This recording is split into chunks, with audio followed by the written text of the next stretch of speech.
भाई मैं जा रहा हूँ। जब भगवान श्याम चले हैं तो उसी समय गुरु माता ने पास में बुलायो और कई बेटा इधर आओ, थोड़े से चना पोटली में बांधे और जवाब दियो है जब भूख लगे तो आपस में बांट के खा लेना। दोनों मित्र जब चले हैं सजनों, वो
सुदामा जी को चना दिए। दोनों मित्र जंगल में गए।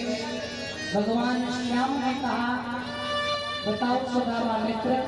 सुदामा बोले तू वृक्ष पे चढ़ जा कृष्ण और मैं नीचे खड़ा हूँ, मैं लकड़ी उठाऊंगा।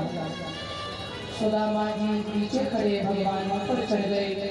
लकड़ी गिरा रहे हैं, महा का महीना, कहते हैं लकड़ी लाने में उन्हें मगर हो गई शाम, और पानी भी पड़ने लगा लौट न पाए श्याम। ज्यादा देर हुई, भूख लगी। सुदामा ने सोची चना थोड़े ही अगर जाने थे कृष्ण को दे रहे तो अपनों पेट में भरे, तो पोटली खोल के चबने लगे तो भगवान समझ गए।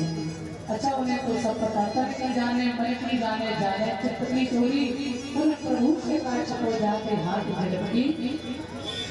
भगवान बोले तुम्हारे करीब से हमारे भूख लगी तो तू होट हो गई। सुदामा बोले ठंड के मारे दांत ही बोले तुम्हें लगे तू खाएगा कचूड़ा। अरे लग गई भारी ठंड और सुदामा में भूख लगी देवारी।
सज्जनों, सुदामा ने जब कहा चना नहीं दिए, सुदामा ने अकेले खाए। भगवान ने मने मने साथ दिए। दोनों मित्र आए, 64 दिन में विद्या ग्रहण की भगवान ने। अच्छा, मैं एक बात आपको बता दूं, सुदामा ने चना दिए क्यों नहीं? कथा तो आप सुनते हैं, चना क्यों नहीं दिए थे? इसलिए नहीं दिए थे सुदामा ने, क्योंकि सुदामा जानते थे ये चना है श्रापित। गुरु माता को किसी संत ने लाके दिए थे और चना से श्रापित। सुदामा जानते थे यदि मैंने कृष्ण को खिला दिए तो कृष्ण तो मेरा दुनिया का मालिक है, यदि इन पर करीबी आ गई तो दुनिया फिर बिगड़ जाएगी, पूरे संसार की दरिद्रता कौन मिटेगा? इसलिए यदि मैं गरीब हो गया तो चलेगा, कोई बात नहीं, पर मेरे मित्र पर गरीबी नहीं होनी चाहिए। सुदामा जैसा मित्र होना मुश्किल है, ध्यान रखना। आज सुदामा आए, 64 दिन में विद्या ग्रहण की भगवान ने। जब चलने के लिए तैयार हुए तो गुरु माता का जो पुत्र उनसे ओझल हुआ था, दक्षिणा के रूप में उस पुत्र को वापस बुलाया। दोनों मित्र जुड़ा हुए, भगवान कृष्ण जान गए तो सुदामा ने श्रापित चना खा लिए हैं, इस पर गरीबी तो आने ही है। इसीलिए भगवान को बड़ा कष्ट हुआ। भगवान ने चलते चलते सुदामा से कहा, हे मित्र, कोई गरीबी आए तो मेरे पास चले आना, तो ध्यान रखना मेरे गरीबों। भगवान श्याम मथुरा से द्वारिका के राजा बने। सुदामा द्रवण देश में गए, सुशीला पत्नी घर में आई। गरीबी आई और इतनी गरीबी नहीं, फिर भी सुदामा भगवान के दरबार में गए। ध्यान रखना, मैं संक्षिप्त में आपको सुना रहे जो असली कथा है, वैसे तो बहुत विस्तृत है। तो एक दिन द्वारिकाधीश स्वयं सुदामा के दरवाजे साधु बनकर गए और सुदामा की पत्नी को जाकर सारा हाल बतायो कि तुम्हारे पति के मित्र हैं द्वारिकाधीश, एक बार भेज दो सारी गरीबी दूर। और साधु कहकर के चलता बना। सुदामा भजन से खड़े हुए, पत्नी ने कही क्या द्वारिकाधीश मित्र हैं आपके? बोले हाँ देवी है। तो आपने कभी नहीं बताया? अरे बोले वो कहाँ इतना बड़ा राजा है और मैं झोपड़ी में रहने वाला, यदि मैं बताता तो मानता कौन? चले जाओ महाराज, कुछ लेके बताना, दर्शन तो करे आप मित्र। सुदामा बोले देवी तुम बार बार कह रही हो तो मेरे मन में भी बड़ी बड़ी कंठा हो रही है, पर करें क्या? मित्र के यहाँ गुरु के यहाँ लेने जाते हो तो कुछ न कुछ होना चाहिए भेंट में।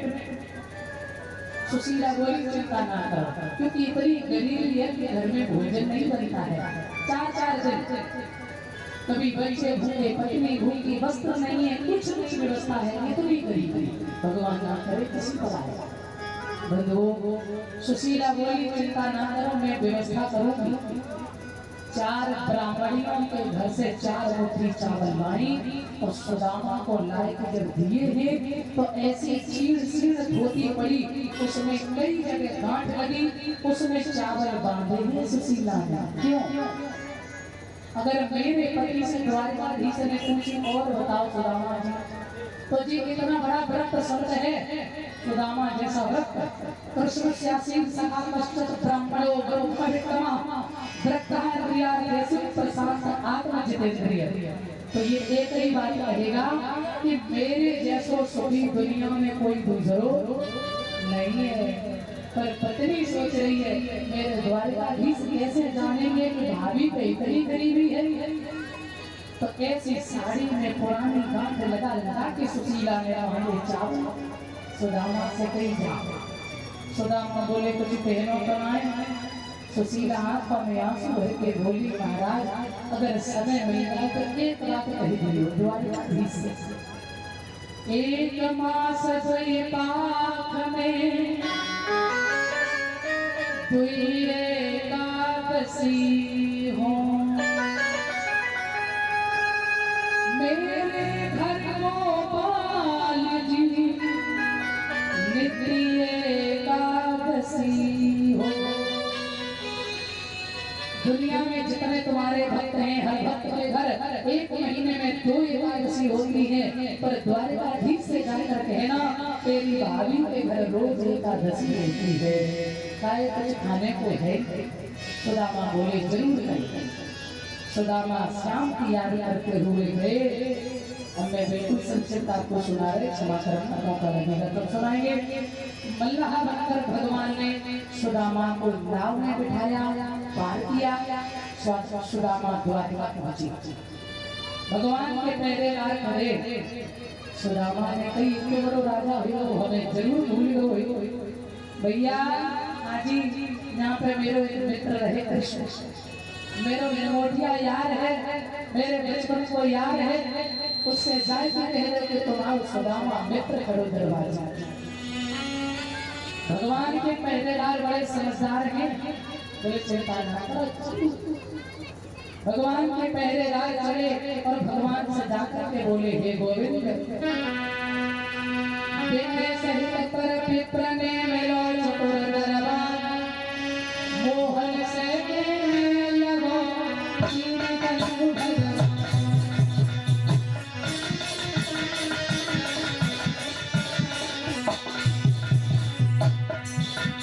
मोहन से लगो चीन कलु भगवान।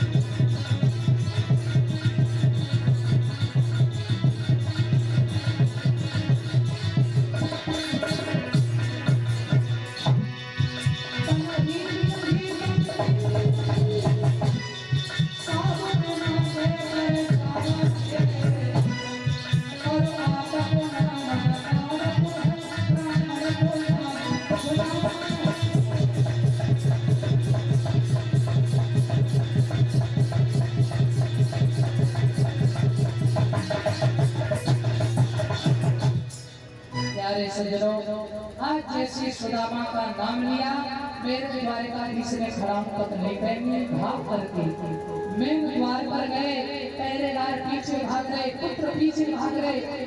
भगवान जाकर के जब पहुंचे तो सुदामा को देखा, हृदय से लगाया। सुदामा हृदय हो गए, धन्य कृष्ण, मैं तो सोच रहा था तू इतना बड़ा हो गया तो भूल गया होगा। अंतःपुर में लेकर राज सिंहासन पर सुदामा को बिठाया। बड़ी बचपन की वार्ता भई। सुदामा के लिए रुक्मिणी से इशारा किया, जल लेकर आओ चरण धोने। रुक्मिणी जल लेने गई, तब तक भगवान ने देखा सुदामा के चरणों में छाले, छालों में रक्त बह रहा है। इतना दुख हुआ भगवान को, इतने रोए भगवान कि आंसुओं की धारा से सुदामा के चरणों को धुल दिया।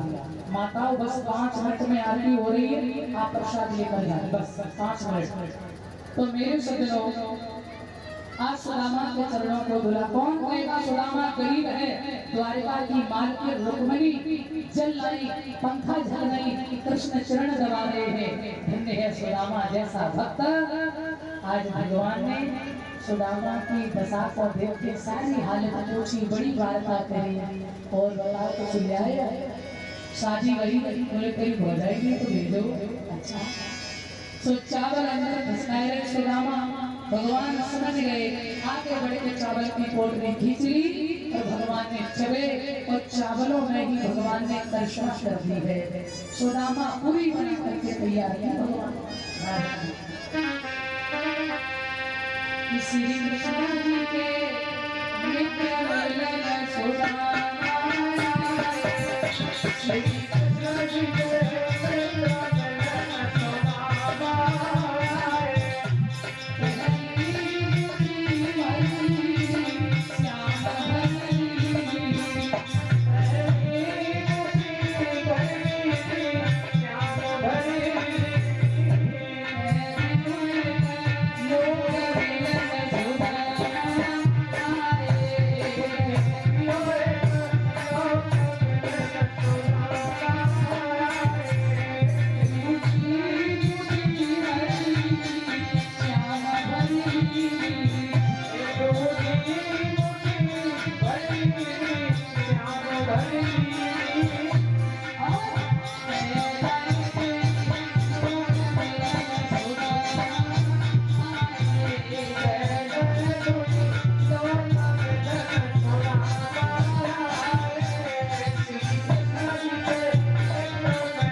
चाहे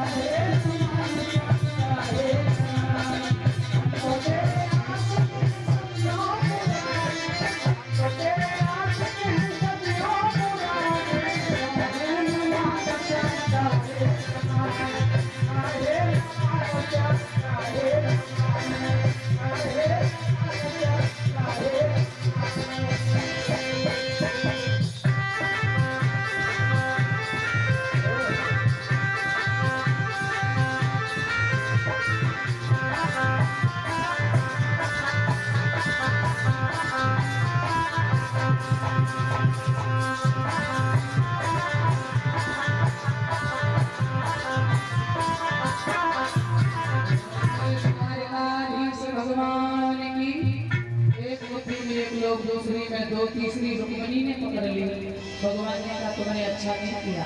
अच्छा प्रत्यक्ष में सुदामा को कुछ नहीं दिया और सुदामा पूरी भगवान ने बना के तैयार किया। ध्यान दें, एक रात केवल सुदामा द्वारिका में रहे, एक रात। और सुबह होते ही खूब भगवान से मिले। सुबह होते ही भगवान से बोले अब हम जाएंगे श्याम। अच्छा भाभी ने तो सुनाई गई आते ही भाभी ने कही कि एक बार सुबह पाक में कोई एकादशी हो तो मेरे घर रोज एकादशी। भगवान बोले भाभी घर में रोज द्वादशी रहेगी। अब भगार गाती है। सुदामा चले तो रुक्मिणी ने प्रणाम किया। सुदामा ने कही जे को है राजा बोले तुम्हारी लौरी हो जाए। सबू आशीर्वाद हो सतरामा भद्रा सत्या लक्ष्मणा ये कोई सब कन्हैया बोले सब तुम्हारी लड़की हो जाए। अच्छा तो कितनी शादी करी तूने कन्हैया? 16,108। सुदामा बोले मत जाइए हम तो इतने मारी मारी बताई ये सब भोजन करती कैसे सोती। कन्हैया बोले सब तुम्हारा आशीर्वाद है।